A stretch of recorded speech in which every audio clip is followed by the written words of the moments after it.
This Jocks 94.5 podcast is brought to you by Millennium Satellite and Video. Log on to msbnow.com. TV excellence everywhere. That's Millennium. McElroy and Cubelic in the morning starts now. Welcome in, McElroy and Cubelic in the morning. It is Tuesday, August 26th, 7 a.m. as we get set for college football season, trying to inch you closer to it. It's almost here. It's technically here. Week 0 we had. I'm a mummy right now, so I'm going to have to sit today for those that are watching on the YouTube channel. As opposed to standing other days? No, I mean, I might need to start standing, but I am going to have to turn like an old man looking at you 48 degrees to my right. I just don't even know if I can get there with this equipment. Had a little crick in my neck yesterday, rolled it out last night, probably got a little aggressive with it, and woke up in the morning at about 1 a.m. to like sharp shooting pain at a remarkably stiff neck. So if anyone has any recommendations, I'll take it. So far, I got 4 Advil in me. Wow. I got nothing else. Expected. What's that? It's worse than I expected. I mean, I knew talking to you in the office a few minutes ago was going to be rough, but I didn't. Not only do you sound like your neck hurts, you sound like you're dying. Well, I just didn't have a chance to clear my throat, but I'm back. I mean, I'll be all right. It doesn't sound like it. I actually feel a little better now, having taken the Advil 48 minutes ago. I feel a little better now. I think I'm on the way back. Is there anything stronger that we could get you on? Yeah, but I don't know what to take. I'm gonna probably get some muscle relaxers called in, Celebrex, something like that. Probably going to need to do something like that. Probably get a little hot tub later. Where are we going to do that? I haven't decided yet. I'm not sure. I know I can get to a cold tub. I can get to a sauna. It's a great place in Mountain Brook Village where I can get access to those two things. It's called Well. It's awesome. But I got to find a hot tub. A tub. I do have a tub at the house, however. A tub or a hot tub or a tub or a hot tub? A hot tub. I do have a tub at the house, but it's not conducive to a guy that's 6'2", 220. 225. 220 if I had worked out this morning. It's more, 6-year-old size. So I might cozy up in that sucker and see how it goes. I will say most standard tubs are useless. Most standard tubs are not outside of children. They're great for the kids. But do you take them? Do you take a lot of tubs? Do you get in the tub a lot at the hotels you stay at? That has not happened. But you do run across a random, like the place that we stay sometimes in Lexington, that gives you the extra room with like the giant tub. You're just kind of like, who gets in that? I don't know. I don't know who uses that for what or when. But yes, I just think for standard Americans, sometimes I think we see certain people, they want to take the calming bath at night. I don't think I could get 30% of my body submerged in water in a standard tub. No chance. I don't know what kind of tubs these other people have, but it must be pretty fancy. They're not, at our house, for adults, the tubs are no-go. No, it's not. Could I fit in our tub? Yes. You wash the dog, you wash the children in the tub, and that's about it. It's basically our tub feels like when you walk into a nail salon, what the ladies put their feet in when getting a pedicure. That's how big it feels. Now, in reality, it's probably a little bigger than that, but it doesn't feel any bigger than that. You know what I'm saying? This is not useful for much more than that. You wash your feet, and that's about, you're good. That's pretty much it. Like I'm literally, I walked outside barefoot. I'm going to put my feet in the tub. That's what the tub is for in my world. But I'm going to be all right. Like I'm going to get through this with the help of good content today. I didn't get a workout this morning, so I'm already in a bit of a dark place. I tried to wake up at 5 and could not get out of bed. Kristen the lawn says BioFreeze patch. I did look in the office for extra patches. I usually have them laying around because I have lidocaine patches at the house. I have not had great success in the past. This area in particular, I appreciate the recommendation. Is a little bit. I just kind of want to see a patch on your neck. I think spider tape is more the play. This is in a bit of an awkward place I want to see be that able too. to apply a neck. I want to see the what is it called? The kinetic tape, the kinesiology tape. Yeah, spider tape. I want that all over your face and your neck. I don't think the face. I want it from your face muscles are the key. Forehead down the side of your cheek and your neck. I'm already through. I'm not pressing the cough. What is happening? I'm not pressing the cough button today. I can't get there. I can't reach it. Can we come up with a signal like for John, like your first base coach?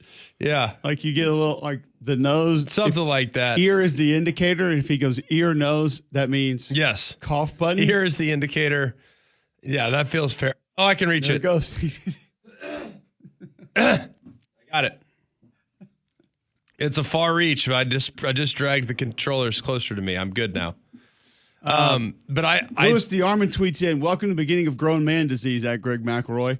The rest of us just tough it out when the bed attacks us, but you go to your spa. Yeah.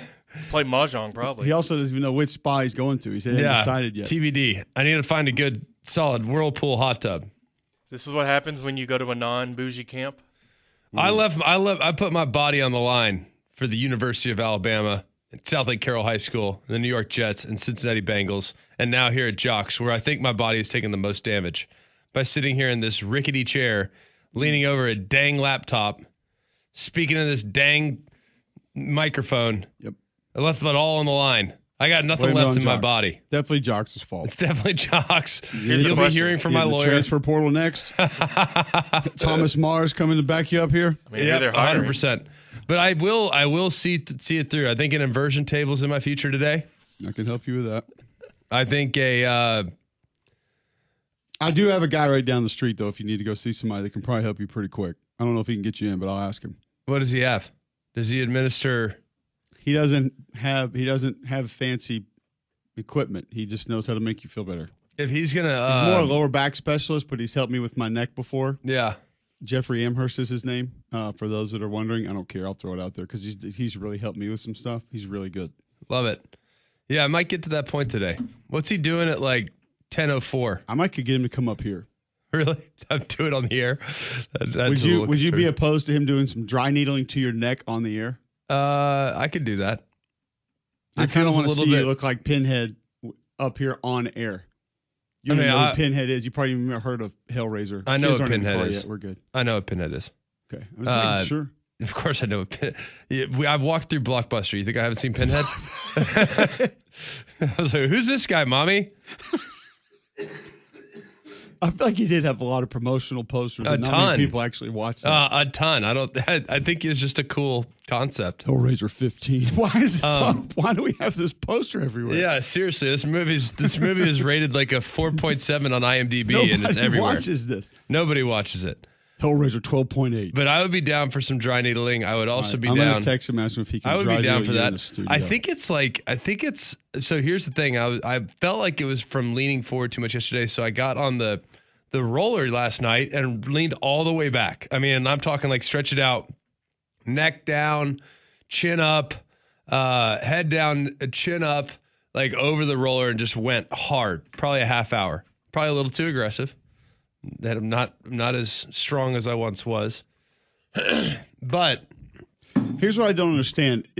Your neck is bad. I get that. And I feel for you because we've been there. We've all woken up with like the stiff neck. Yes. I wonder sometimes is, quote, crick in the neck real?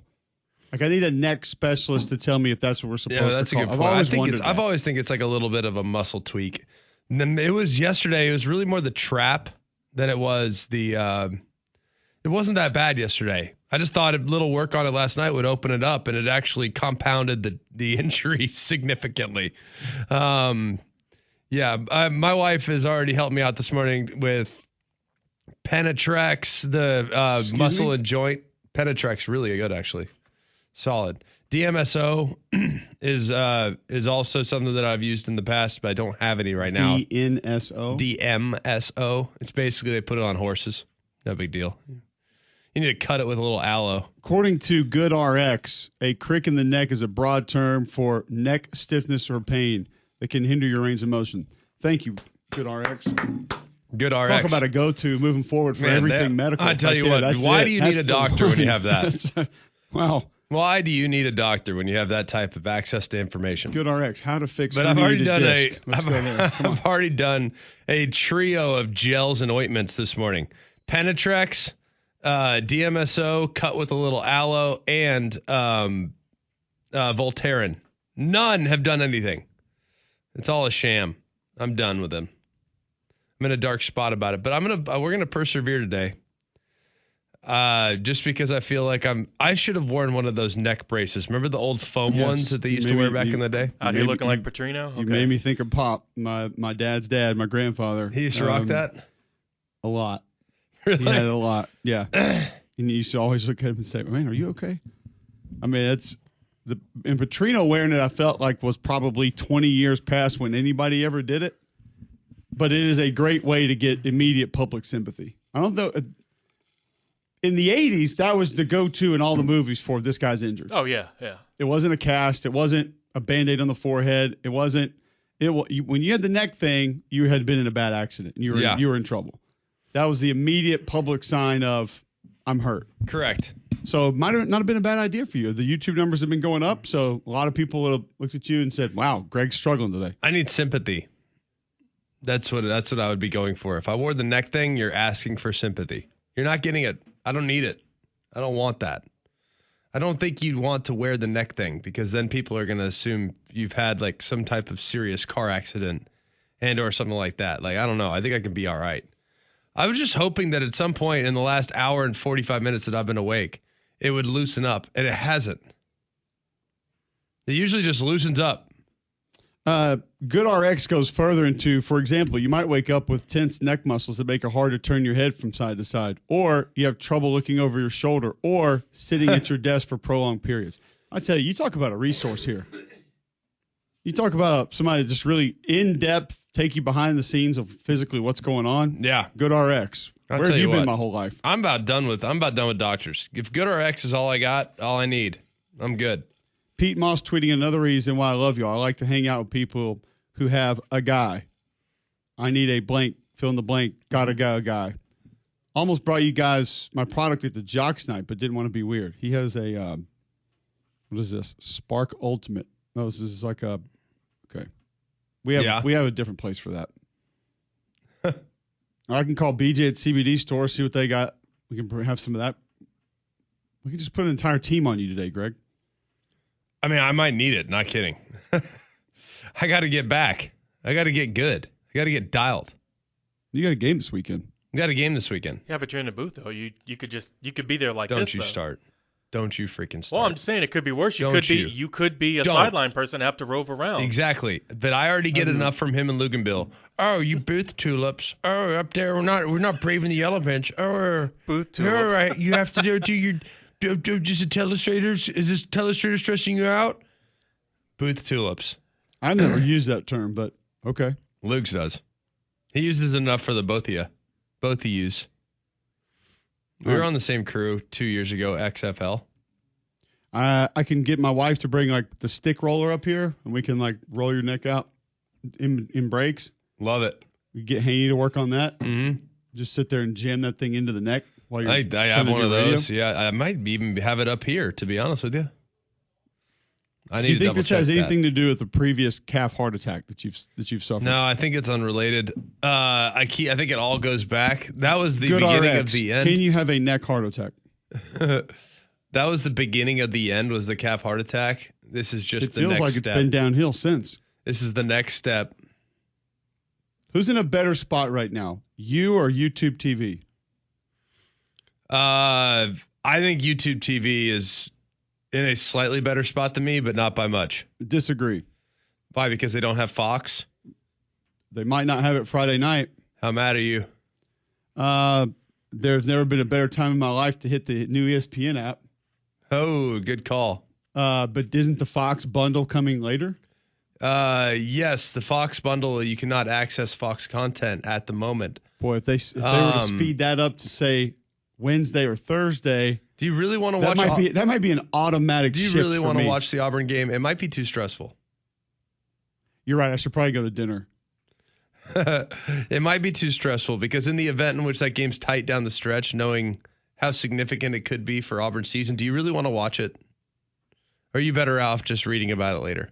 Yeah, I'd probably want to show up here on Monday and not have any idea what I'm talking about. That'd be good. There have been hosts in the past that have done that. There may have been. I need to. I feel like I not only here, but later Monday after I'm on this show, probably need to have an idea what we're talking about there a little bit. Ooh, that's a good point. Read and react. Back Monday. So yeah. Speaking of things that are somewhat disturbing, this, by the way, if you did not know, Fox and YouTube TV are in a carriage dispute at the moment. So don't worry, it's just Baylor, Auburn, but I'm sure that's the one that everyone's clamoring for. Not Ohio State, Texas. It wasn't YouTube TV, but did we not have this last football season? Literally last football season. It was YouTube TV with DirecTV, or ESPN with DirecTV, was it not? Last year was, I believe, it was ESPN. DirecTV and ESPN. The year before it was CBS. And didn't people actually miss some games? Yeah. Yeah, I think they didn't get it back till like week 2. All right, so YouTube TV tweets out to our members. I realized I didn't know this was a country club that I signed up for. I thought I was just watching TV. Yeah. Remember. In order to bring you the best in live sports and news and entertainment, YouTube actually, no, you don't have the regional carriers for Major League Baseball, so it's not the best. YouTube TV partners with content providers like Fox. Our agreement with Fox is nearing renewal, and we're actively negotiating to reach a fair deal on both sides, as well as our subscribers. Our goal is to keep Fox content, including channels like the Fox Broadcast Network, Fox News, Fox Sports on YouTube TV. We hope to reach a deal, but we want to be transparent if we're unable to reach an agreement by August 27th. Their content may become unavailable. If we can't reach an agreement and Fox content becomes unavailable for an extended period of time, we'll offer our YouTube TV subscribers a $10 credit. What's better, good RX or $10 credit on YouTube TV?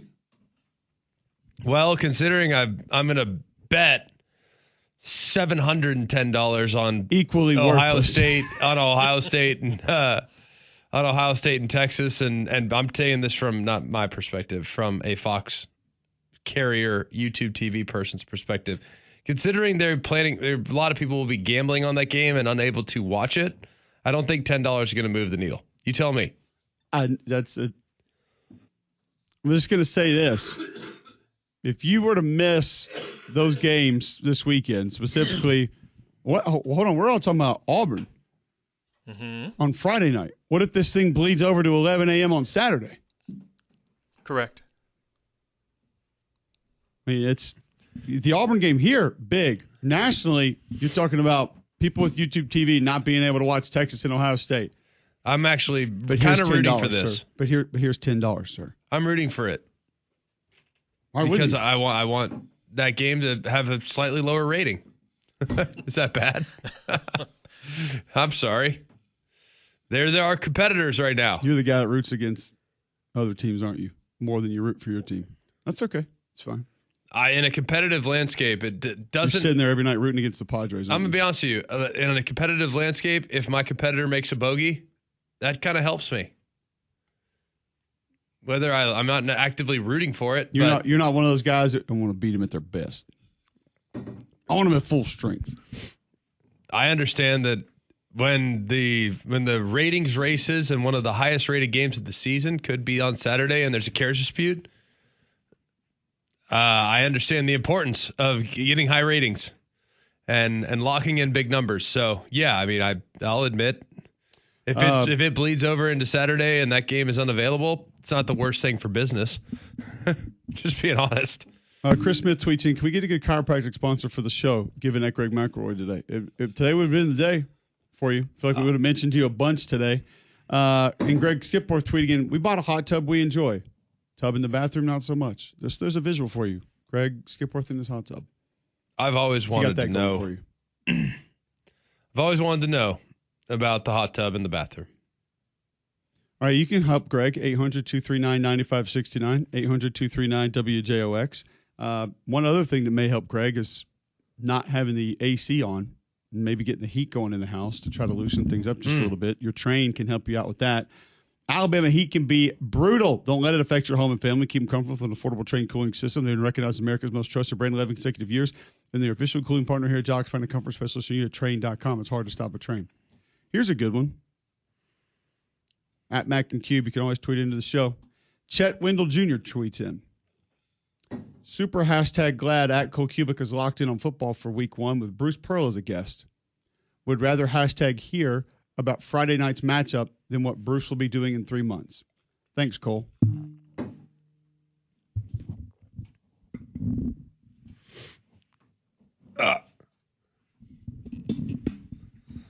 Sorry, I had to move my seat. I told you people are going to be mad about Bruce Pearl coming on. I told you that. It's Well, not. actually, you're incorrect because that's one person, not people. So we're only at one person right now. Only one? Yeah. I knew people would be mad about that. I think they should probably lighten up. Games haven't started yet. We're good.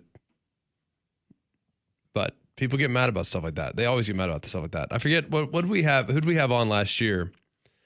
And they're like, it's basketball season, and we had on like, I don't know, Rhett Lashley or something. Don't they understand that the tournament's right around the corner? I understand that, but we can still talk football for one segment. It's okay. Speaking of It's dark not places, often that you need to bite your tongue when you're in a live radio show, but today I'm going to try to. The absolute absurdity and stupidity of that coming into the show. I'm trying really to not say things I shouldn't say right now. Oh, boy. There he goes. There he goes. Just go to break. Seriously, just go to break now. Go inside Jocks 94.5 on Jocks TV. Morning Jocks, Mac and Cube, and 3-Man Front video simulcasts are presented by Bill Smith Buick GMC and Game Day Men's Health. Watch on the Jocks mobile app and YouTube by searching Jocks 94.5 TV. See, I don't even know why you would do this. You know what you're doing. We started to take a dip down. Things are calming down. And now you go in there and treat me like I'm some closer for the Marlins. Did you guys see that guy's post-game interview, by the way? No. Was it good? Dude literally said, I don't like hitters. Well, I don't like pitchers. That's what I'd say if I were. He ain't got time for that. He also came out to this, so out of the bullpen. What's wrong with that? So he doesn't No, like Shohei. nothing. This is great. He doesn't like Shohei at all, then. I'll be interested to get his thoughts on Shohei and Babe Ruth and the other 4 that have done it. By the way, last night, forgot to tell you this. You'll appreciate this because you told me this was coming. First grade. En route to soccer practice, I'm driving. I already know what it is. I'm driving Vince to his. Can I guess who it was? Is it baseball? No. Is it football? Soccer. Oh, I don't know soccer players. Okay. Somebody said Ronaldo's trash. Messi. Oh, boy. Ronaldo's the GOAT and Messi's trash. I told you it's coming. You could only be one or other at that To which age. I said, that is absolutely ridiculous. Messi is maybe the greatest player of this generation. I don't know where he stacks up all time. I have no idea. But he's probably the best player in this generation of soccer player. I'm not that. Could you name 10 other professional I soccer players cannot. ahead of him? I don't think Beside that the could point. Not necessary. The Ballon d'Or speaks for me. So if you got like 7 of them things, you're probably all right. I told you. If you've missed it, I've shared with Greg before how my middle child, oldest boy, previous to this year and other school years, has come home and said guys like Babe Ruth, Aaron Judge, other certain players that are actually excel at their sports are trash because kids at school have said that. And Correct. We are not allowed to have that conversation anymore. Messi, trash. The new I've been rule in told. our household is if they play a professional sport and garner a check for that, we are not allowed to reference them as trash. That is it. We stop right there. We don't go any further than that. Yeah. Speaking of going places, Kalen DeBoer saying yesterday he's excited for the challenge of what Florida State may bring. Excited about this last week of preparation. Guys, I think, are in a good spot. We continue to, have those things continue to be healed up here nicely last week. And so, getting, like I said, time to play, see where we're at. And, I think this team that we got here going on the road, be a great test with Florida State. We know that from the coaching staff, head coach Coach Norvell and 2 new coordinators, been a lot of film for us to pour through. We know that they've done a great job over their careers individually and now collectively. Know that we're going to face a good test here this weekend. We'll come back to those injuries that he mentioned in a few minutes. So I want to spend some time on those, and I want to hear his comments on that. But there was a different spot where he went, not just talking about the excitement of playing against Florida State or the opener, but somewhere that we hear coaches go often. And we don't just hear this in reference to the opener. But I want to get sometimes we go in deep into the weeds and it's too much. Okay. This is a surface level comment that I do believe has deeper meaning. I want you to actually force yourself to go to the deeper meaning here after you hear that, because I want you to explain to people just your opinion, and then we can share ours, how this takes place or how this best takes place. Yeah. John, give us clip 9, Kalen DeBoer, on the importance of starting fast on the road. I think starting fast, right? You got to start fast. You dig yourself a hole on the road. It gets hard. The crowd gets behind the home team, and that comes down to execution, which comes down to preparation and the work that's happened on the football field. Tomorrow, Wednesday, Thursday. So it's the same old thing. But starting fast and giving yourself, not that you don't have the belief, but like another level of like momentum. And so as much as anything, taking it away from them, especially in an environment that we know is going to be a good one down there in Tallahassee. All right, so that is a comment that we hear often when you start fast. We got to start fast. We got to give a good start. Nobody wants to play from behind. We know that there are certain teams just are not built for that. Obviously, usually from an elementary standpoint, run-heavy teams not going to be able to catch up, play from behind, score points quickly. They just don't operate that way. Difficult to do on the road because of communication. We know that. But just take us a little bit further at what you think some of the meaning is here, specifically in this instance from Kalen DeBoer, of starting fast. One, how do you do it? How do you try to design it? And what can you go further with in trying to ensure that it actually takes place? Well, you make sure that you have great line of communication to the players when it comes to their top, like their favorite plays. They get the plays they're most comfortable with, the plays they have the highest percentage of efficiency and execution. I think that's huge. Starting fast, you need the players to be Can I stop you right there real quick? Yeah, please. Because I want your thoughts as a quarterback here. About 50% of the offensive coordinators I feel like I've met with over my career in television say, well, we talked about what he likes.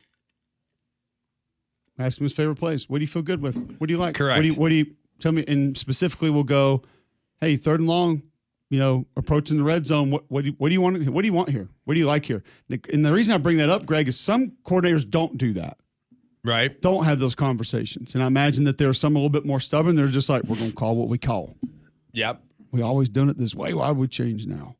But then there are other coaches I feel like that are more in tune with, we can't run everything. Right. So why would we not run the things that he thinks he's good at? And obviously that's a place where you feel like this staff most likely going to go early with a first-time starting quarterback. I think it's wise to go that direction. I think they will. I think this staff is really good. This is the first time doing it, so I'd be real surprised if they didn't approach it that way. So I think that helps with starting fast. I think that helps with feeling comfortable. I think that helps with all those aspects of it. Other guys that I think there are other ways of starting fast and feeling comfortable. And it's not necessarily automatic, but it's helpful. I think taking the ball. I've always believed that taking the ball is helpful. As a guy that's making your first start, like I don't want to kind of sit there on the sideline. Maybe they go march down the field. Now I'm playing from behind the whole game. Like I'm taking the ball. I'm putting it in my quarterback's hands. I'm getting him started early, and I'm kind of getting the game started at my tempo, at my discretion. So I think that's helpful. How do you feel about taking the ball? On the road, I love it. I agree. Try to take some of the air out. Try to decompress the crowd just a little bit. And maybe most important, like you said, if you do have a set number of plays that you feel good getting started with right out of the gate, like if you have 2-3 plays that are obviously going to be door openers for some of the other parts of your offense, but you feel 99% certain they're going to go, imagine the confidence you inject to everybody at that point. Even if they're very simple, easy, high percentage plays, but you know it's going to lead to other plays most likely working, you get those things out, and all of a sudden your quarterback's coming over the sideline. Even if you just settle for a field goal, or even if you flip the field, but you get 2-3 first downs. You kind of get things going. You're moving the ball. Offensive line, we got some confidence here. I love it. I think it shows that you have a plan. I think it shows you're not afraid to go against the norm just a little bit. And it might make the other side question things just a little bit more at the same time. So I'm all for it. Absolutely agree with you. So I think there's a lot of big questions about how to start fast. I'm sure tons of coaches have done a great job of that. But I think a big part of it just further proves that this staff in particular, they are not afraid to acknowledge their own blind spots potentially. They are trying to find answers to whatever test is sitting right in front of them. What was their biggest challenge last year? Road games. They went 0 for 3.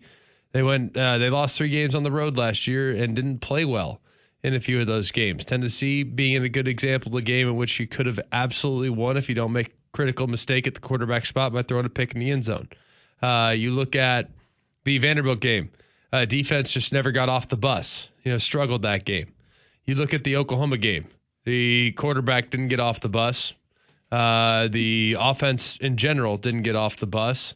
And the defense did all they could. But at what point are they going to break as well? So I think just acknowledging where they were at last year is also something that this staff does really well, learning from one year to the next. Damien, when you hear we need to start fast, we want to start fast from a head coach, what comes to mind for you? Kind of to Greg's point, it's like we're calling our plays that our quarterback feels the most comfortable with. And I kind of want to ask y'all this question. If you're kind of planning your own script, do you have like set shot plays to start things off to kind of get the ball rolling a little bit? Not a shot play. I never believed in taking a shot. I mean, I'm not against a shot early, like maybe once a year, but I'm not really a shot play early kind of guy. I'm kind of a give me a completion, get the game started, move the pocket. Give me an easy play action, something that we've run well all week, a highlight play, not a highlight play like this will be in a highlight reel. A highlight play, one that you put a highlighter through. Like I love that play. Yeah. Not a shot play necessarily. Cole doesn't want shot plays early because he's got to protect a little longer. That is true. They're fresh. This is my thought on shot plays is all. I think it's interesting when people say, "Oh, you got to take a shot here," or "Oh, take a shot here," or "Oh, have a shot on the third, fourth play of the game."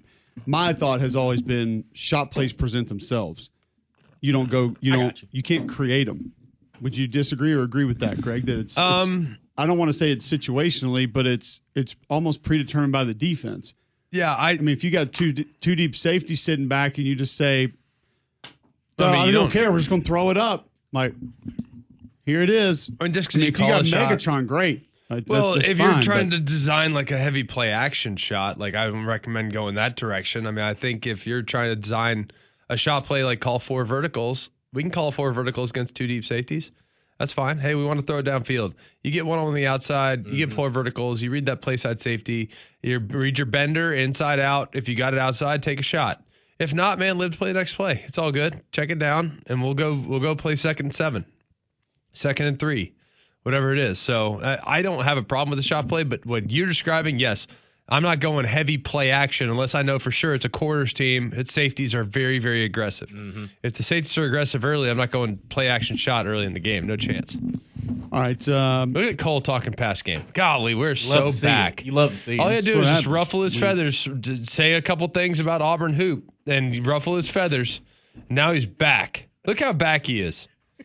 Golly. All I had to do is show him on our new app how to watch Diego Pounce tape, and look how back he is. You gotta get my remote working. I'm gonna be mad. I'm be honest with you. I'm not sure the remote's gonna work. I'm just gonna be honest with you. It's not gonna be good then. Okay, he's gotta have something. All right, he's back in the hole. There he goes. Sit there and finger paint the whole time. Here we go. He is in the hole. Hunter Johnson tweets in All Barn Radio. Did not know Austin Price covers Auburn. Might as well. It's another shade of orange. Heck yeah. Kalen DeBoer, coaching at Auburn. No. I feel like we just heard from him. I went to Auburn. Whoa. Yeah. Whoa. It's definitely All Barn Radio for sure. Simmer down, brother. You should have added in 2009 and 1.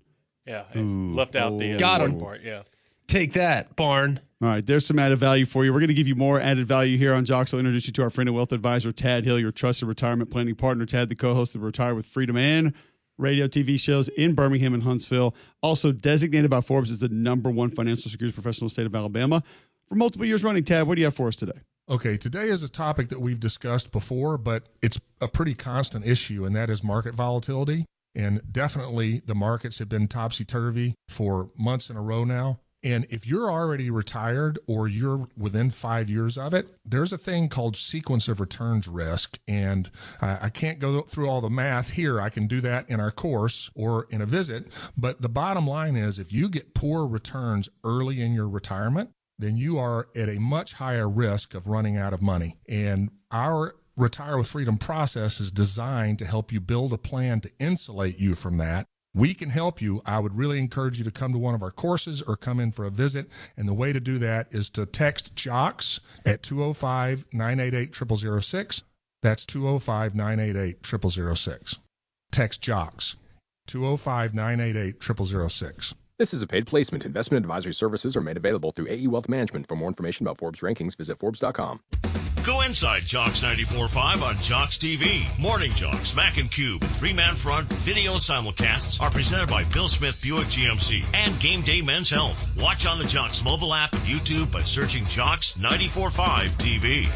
All right, welcome back in. McElroy and Cubelic in the morning. Appreciate you being with us. Talking starting early, starting fast. Kalen DeBoer emphasizing that for his Alabama football team. What exactly does it mean? How can you accomplish it? And I think some people, Greg, might say, does that mean you need to go tempo early? Does that mean that you need to take shots early in the game?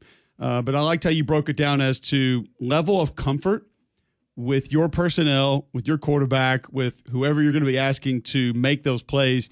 Probably what's going to be best suited. Because first off, there's a feeling out process of what you're going to get. Yeah. You're on offense, you're on defense, schematically Totally. what you're going to see. And Alabama's defense, Kane Womack, that actually might be another reason to take the ball, is it gives the defensive staff a little extra time based on, because if y'all don't know this, here's how things work in pregame warm-up. You'll see this. Next time you go to the game, watch for this.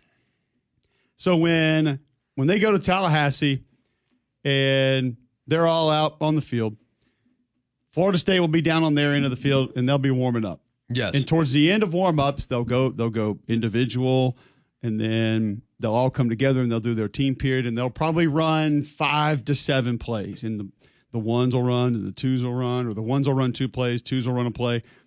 And what you'll see is probably 8 to 10 guys in crimson and white with clipboards. Yes. Standing on the 50, if not creeping down a little bit further, with clipboards, like watching everything that's happening. And they do as little as you can imagine. And they're all sitting over there going, wait a minute, 85's a tight end? Hold on a second. Write that down. Hold on. They're going to open up. The best part is, personnel? it's like they all know, all right, there's smoke and mirrors. Yep. Oh, hey, number 3's running with the ones? Yeah, no kidding. Number 2's with the ones this week? Oh, that's Ryan Williams. Hey, I think number 2's going to be a problem for us. Oh, you don't say. we better have an answer for him. Oh, he's not as big as I thought. All right, cool. You're about to find out. Like that pregame scouting. What'd y'all get in pregame? Coach, the Robertson kids at quarterback. Yeah. Did you guys see who is running backup center? There's a kid named Castellanos at quarterback with the ones. I don't know this for sure, but it looked like Malzahn was actually giving the quarterback the plays to run during warm-ups. First play was a zone read with the quarterback reading the defensive end. If there's like an injury, totally get it. Like, right, if there's like a known injury, hey, this guy's got a wrap around his knee. Hey, this guy's got something on his shoulder. Oh, he's wearing a shoulder brace. That's something to be mindful of. You know, like that I get. But these guys accomplish nothing in the pregame. They're literally just sitting there and trying to give off the impression that they're getting information. They just want that sideline pass. They just want that. They don't want that credential. Seriously. I think they're a little more important than that. No, honestly, you know what they're doing. They're looking at guys on the hoof in the event in which they go in the portal the following year. It's all their personnel guys. It's about getting ahead of the curve. I mean, that's what it is. Like, hey, no, we're going to be. There are multiple things they're looking at. When these guys go in the portal the following year, they need to have seen these guys with their own 2 eyes to have sized them up, because you can recruit off the tape. That's great. But you also need to kind of size them up, especially in the Power 4, because some guys, height, weight, size, speed, not going to work. But That's those guys are 100% going to what be they're down doing. there trying to look at everything, get everything they can get. And so does that have anything to do with what you do early? Who knows? Probably not. But it does give, if there was an adjustment to be made, that side of the football a little bit more time. And you and I have talked about it all offseason, Greg. We don't know what we're going to get from this Florida State offense. No. How much is going to be Mike? How much is going to be Gus? How much is going to be meshed? So it would give that part of the staff a little extra time to sort of read it through. Andy Bertram joins us next. This is McElroy and Cubelic in the morning.